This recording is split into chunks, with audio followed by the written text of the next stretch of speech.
ኤላና ጆሮ ትልቅ ጸብ ውስጥ ገብተዋል። ይሄ ደግሞ የሆነው በሀና ምክንያት ነው። ሀና ጆሮን በጣም ልክ እንደ ወንድሟ ስለምትሳሳለት እና ካለበት እስር ቤት ስላስወጣችው ለአባቴ ያጠረቀምኩትን ገንዘብ ጆሮን አስወጣበታለሁ ስላለችው ኤላ በጣም ተናዶ ስለምትወጁ ነው እሱን እንደዚህ ያደረግሽው ለእሱ ይህን ያክል የምትሳሽለትና በዚህ ልክ ለሱ የምታስቢለት ስለምታፈቅሩ ነው ብሎ ሲላት፣ ሀናም ደግሞ ምንድን ነው የምትለው ኤልያስ እኔ ለአባቴ ትልቅ ቦታ ያለው ሰው ሁሉ እኔም ልብ ውስጥ ትልቅ ቦታ አለው ብላ ስትመልስለት ኤላ በጣም ተናዶ ጆሮ ጋር ይተናነቃል። እንግዲህ ጆሮ በስተመጨረሻም ከእስር ቤት ሀና አስወጥተዋለች። ይሄ የሆነው ደግሞ ሀና ምን አይነት የዋህና ቅልብ እንዳላት ግልጽ ነው። ለአባቷ 5-10 እያለች ያጠራቀመቻትን ገንዘብ ጆሮን ከእስር ቤት አስለቅቀዋለች ማለት ነው። ይሄም ደግሞ በፍቅር እርዳታ ማለት ነው። ፍቅር ናት ሀናን አግኝታት ይሄ ሁሉ ነገር አድርጋ እንድታስለቅቀው እያደረገቻት፣ ጆሮ ደግሞ ከሀና ትልቅ ፍቅር ይዞታል። ግን እንዴት እንደሚነግራትና ትረዳኛለች ወይስ ደግሞ አትረዳኝም በሚለው ውዝግብ ውስጥ ይገኛል። ኤላ ደግሞ ሀና ለጆሮ የምታደርገው ነገር ምቾት አልሰጠውም። ኤላ ታሬ ጋር ሄዶ የተፈጠረውን ነገር ሁሉ ነገረው። ስለ ሀና እያሰበ እንደሆነና አባቷ ጋር ሄዶ ያለውን ነገር አጠርቶ እንዲነግረው ቢነግረውም ታሬ እንግዲህ ያው ኤላ ባለውለታው ስለሆነ ኤላን ሊያረጋጋ ይሞክርና በቃ እኔ ሄጄ ያለውን ነገር አጣርቼ እመጣለሁ ብሎ ከሀና አባት ጋር ሄዶ ፋዘር ሀና የለችም እንደምን ሆና ነው የጠፋችው በሰላሟ ነው እያለ ቢጠይቃቸውም የሀና አባት ግን ምን ሆና ነው ልጄ ምንድን ነው መተህ ማታውቀውን ዛሬ ስለ ልጅ የጠየከኝ ልጅ አንድ ነገር ሆናለች ማለት ነው እያለ ጠየቀው። ነገር ግን የሀና አባት ስለ ልጃቸው የሆነ ነገር የሆነች መስሏቸው ነበር። እሱ ግን ኤላ አጣራ ብሎ ስለላከው ብቻ ነበር። እንግዲህ ሀና እንደምንም ብላ ያው ምንም እንኳን ገንዘብ በአሁኑ ሰዓት ለሷ ቢያስፈልጋትም ሰውነቷን ስለምታስቀድም ያው በሰውነቷ ቅልብ ስላላት ጆሮን ከእስር ቤት ማስለቀቅ እንዳለባት ስላመነች ለአባቷ ብዙ ውለታ ስለዋለለትና ልክ እንደ ወንድሟ ስለምታየው ለጆሮ ትልቅ ቦታ ስላላት እንግዲህ ከሚናሴ ጋር ሂደው አይተውት ፍቅር ጋር ሆነው ሂደው ካዩትም በኋላ ፍቅር የተፈጠረውን ነገር ልትነግራት ብትሞክርም ጆሮ ግን ሀና ገንዘብ እንድታወጣ ስላልፈለገ ምን መሰለሽ ሀንዬ ፖሊሶች በቃ ከዚህ መውጣት የለብም እዚሁ ሆነህ ቅጣትን መከታተል ትችላለህ፣ ምንም አማራጭ የለም ብለው ነው የነገሩኝ ብሎ ይዋሻታል። እሱ ግን እንደዛ አልነበረም። ፖሊሶቹ 30,000 ብር ካመጣ በውጭ ሆነህ ፍርድህን መከታተል ትችላለህ ተብሎ ነበር። ነገር ግን ያን ነገር ሀና ሰምታ ገንዘብ እንድታወጣ ስላልፈለገ፣ ምክንያቱም እዚህ ቦታውም የተገኘው ለሀና አባት ከእንጀራ አባቱ ገንዘብ ለመጠየቅና ለአባቷ መታከሚያን ለማግኘት ፈልጎ ነበረ። ነገር ግን ጆሮ እንደጠበቀውና እንዳሰበው አልሆነለትም። እንጀራ አባቱ በጣም ክፉ ከመሆኑ የተነሳ በሰራው ሴራው በጠነሰሰለት ወጥመድ ጆሮ እስር ቤት ገብቶ እስካሁንም እነሱም የሀና አባቱም እንዲሁም ሀና ስለሱ ስትጨነቅና ስታፈላልገው ሲያፈላልጉት ከርመው ነበር። በስተመጨረሻም ያለበት ታውቆ እንግዲህ ሀና ያው ጆሮ ቢደብቃትን ፍቅር ከዛ ከእስር ቤት ከወጡ በኋላ ምንድን ነበር ቅድም ልትነግሪኝ ያሰብሽው ብላ ሲጠይቋትና ሲያፋጥጧት ከሚናሴ ጋር ሆነው እሷም ደግሞ እኔ እኮ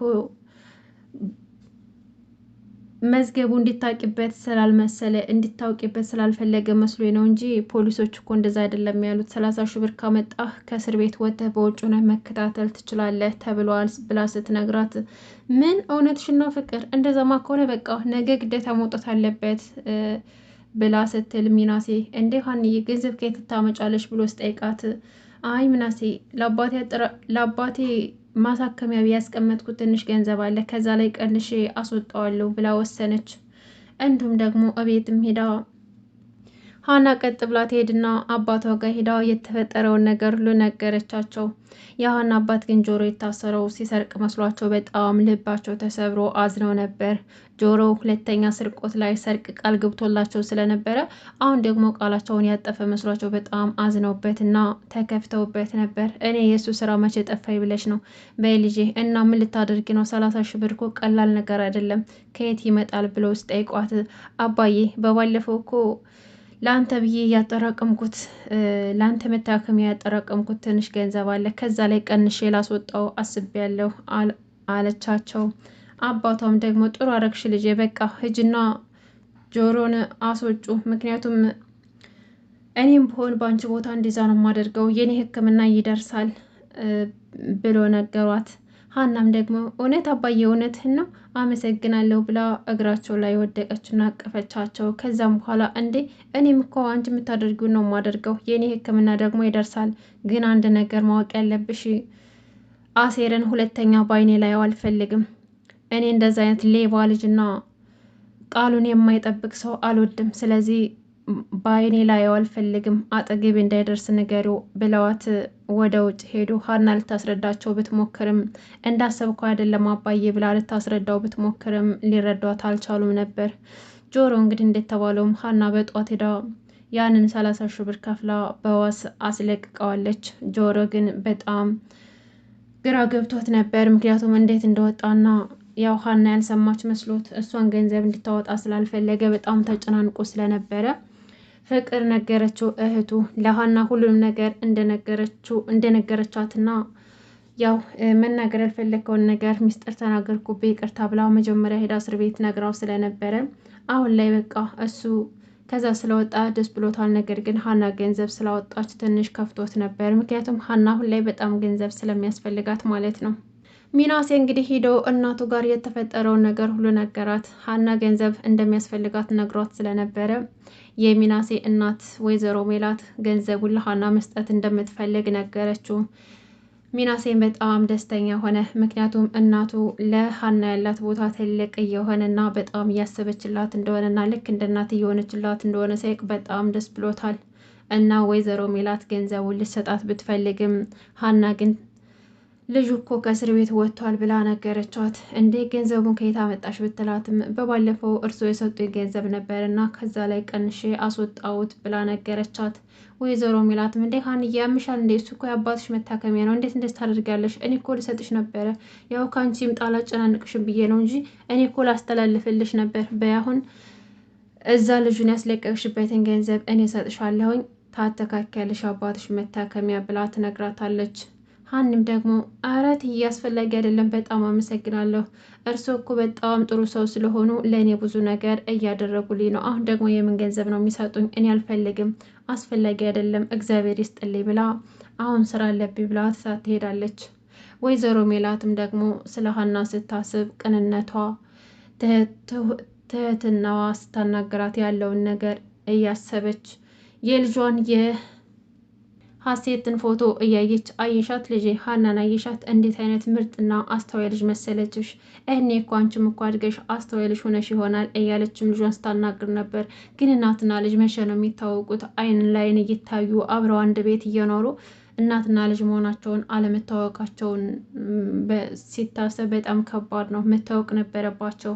እንግዲህ ሚናሴና ፍቅር እየተቀራረቡ ይገኛሉ። መንገድ ላይ የሸኛት ስልክ ተቀይረው መደዋወል፣ መንገድ ላይ መገናኘት ጀምረዋል። ይሄ ነገራቸው ደግሞ በጣም ደስ ይላል። ሚናሴ ቤት ውስጥ ብቸኛ ነው። እሷም ደግሞ ፍቅር ብቻዋን ነው የኖረችው። የሰው ፍቅር ሳታይ፣ ሰው ሳታወራ፣ ሰው ሳታናግር ብቻዋን ኖራለች እና አሁን ላይ ሚናሴ ያስፈልጋታል። ስልክም ተደዋውሎ ተገናኝተው ነበርና እባክህ ሚናሴ እኔ ሰው የራበኝ ሰው ነኝ፣ ብቻዬን ነው የኖርኩት ስትለው ሚናሴም ደግሞ እንዴ ፍቅር አባቴ ጋር ነው የምኖረው አላልሽም ነበር እንዴ ብሎ ሲላት እሱማ ነው፣ ነገር ግን አባቴ በጣም ክፉ ስለሆነ እኛ ቤት ማንም ሰው አይመጣም ነበር፣ ብቻዬን ነው የኖርኩት አለችው። እንዴት ዘመድ የላችሁም እንዴ አለ። እሷም ደግሞ እኔ ምን አውቃለሁኝ፣ እስካሁን ድረስ እኔም ፈልጎ የመጣ ሰው የለም፣ ብታይ ሰው ሳላናገር እሞልበት እሟድርበት ጊዜ ያለ፣ ብቻዬን የኖርኩትና ሰው ተርቤ ያለሁኝ፣ እኔ ከእናንተ መራቅ አልፈልግም፣ አንተና መዝገቡ ወንድሞቼ፣ ሀና ደግሞ እህቴ ሆናችሁ ከእናንተ ጋር ልሆንና ያጣሁትን የሰው ፍቅር ከእናንተ ላገኝ ብላ ጠየቀችው።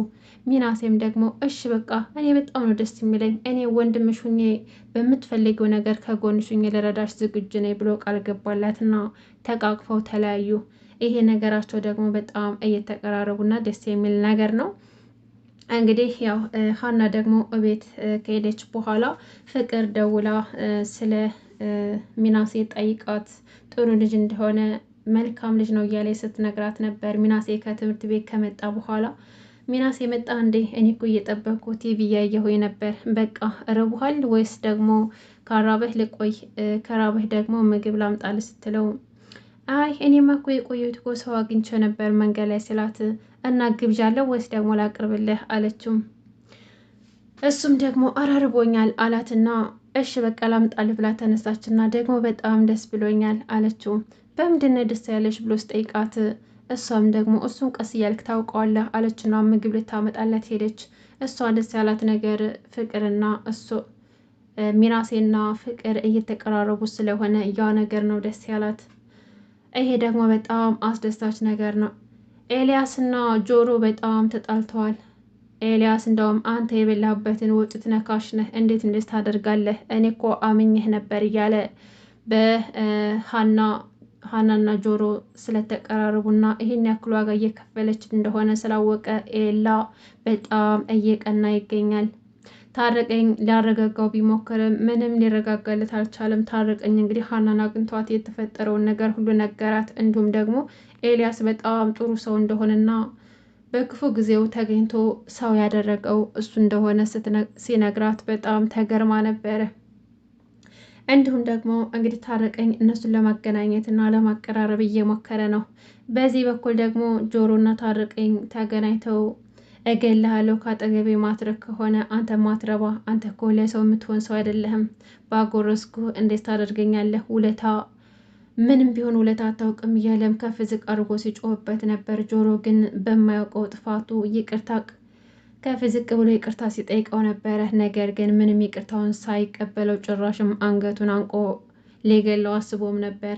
ከዛም በኋላ ጆሮ እንግዲህ ታረቀኝ ጋር ሄዶ ምንድነው የተፈጠረው ብሎ ጠይቆት የተፈጠረውን ሁሉ ነገር ነገረው። ታረቀኝ ኤልያስ ሀና እንደሚያፈቅራትና እሱ ደግሞ በአንተ እየቀና እንደሆነ ነገረው። ከዛም በኋላ እንዴ እኔ በእኔ በምን ይቀናል ብሎ ስጠይቀው ከእስር ቤት 30 ሺህ ብር ከፍላ ያወጣችው ያለ ምክንያት እንደሆነና እንዲሁም ደግሞ እሷ ላንተ ትልቅ ቦታ እንዳላት ስለተረዳ ነው ብሎ ነገረው። እና ደግሞ ባለማወቋ ነው እንጂ ኤልያስ ማንነቱን ስነግራት እኮ አሁን ላይ ተረድተዋለች አለ። ምንድን ነው የነገርከው ደግሞ ስለሱ ምንድን ነግርሃት ነው አለው ጆሮ። ታረቀኝም እንግዲህ ያው ኤልያስ ጥሩ ሰው እንደሆነና ለራሱ ባይሳካለትም ለሰዎች ከሰዎች ስኬት ጀርባ እሱ እንዳለ እንደነገርኳትና እንደተገረመች ነገርኳት። ደግሞ አንተንና እነሱን የሚያቀራርባችሁ እሱ እንደሆነ ነገርኳት ሲል ምንድን ነው ደግሞ ስለኛ የነገርካት ብሎ ስጠይቀው ጆሮ አንተ የእሷን አባት እንድትረዳው ገንዘብ ሲከፍልህ እንደነበረ ነግራታለሁ ብሎ ሲነግረው ጆሮ በጣም ተናደደና እንዴት ታደርጋለህ? ሀና እኮ ይሄን ነገር አታውቅም። በቃ ወይኔ ጉዴ አሁን ምን ይሻለኛል እያለ ተናዶ ትቶት ወጣ። ታረቀኝ በጣም ግራ ገብቶት ነበር። እንዴ ሰው ግራ ገብቶታል ዘንድሮ ምን ሆነው ነው? እኔ አሁን ከማንኛው ነው ሆነው እያለም ሲናደር ነበረ። በሷ ልክ ተነስቶ ጆሮ ፍቅርን አስቀየማት። ሁለተኛ አጠገቤ እንዳደርሽ በአባትሽ ምክንያት ነው ሀና እኔን የራቀችኝ። እኔ ለሀና አባት መታከሚያ ነበር ብር የጠየኩት እንጂ ከሱ ገንዘብ ፈልጌ አልነበረም። ወይ ከገንዘቡ አልሆንኩኝ ወይ ደግሞ ከሀና አልሆንኩኝ። ከሁሉም ያወጣኝ አባትሽ ነው። ሁለተኛ ዓይንሽ ማየት አልፈልግም። አጠገቤ እንዳመጭ ብሎ ትቷት ይሄዳል። ፍቅርም ደግሞ በጣም አዘነች፣ ልቧ ተሰበረ። ሰው አገኘሁ ወንድም አገኘሁ ብላ ደስ ብሏት ነበር። ነገር ግን ሁሉም ነገር ተበላሽቶባታል። ውድና የተከበራችሁ የቻናል ቤተሰቦች ዛሬ ያስኩላችሁ ይህን ይመስል ነበር። በቀጣይ ክፍል እስከምንገናኝ ድረስ በያላችሁበት ሰላማችሁ በዝት ተረፍረፍ ይበልልኝ።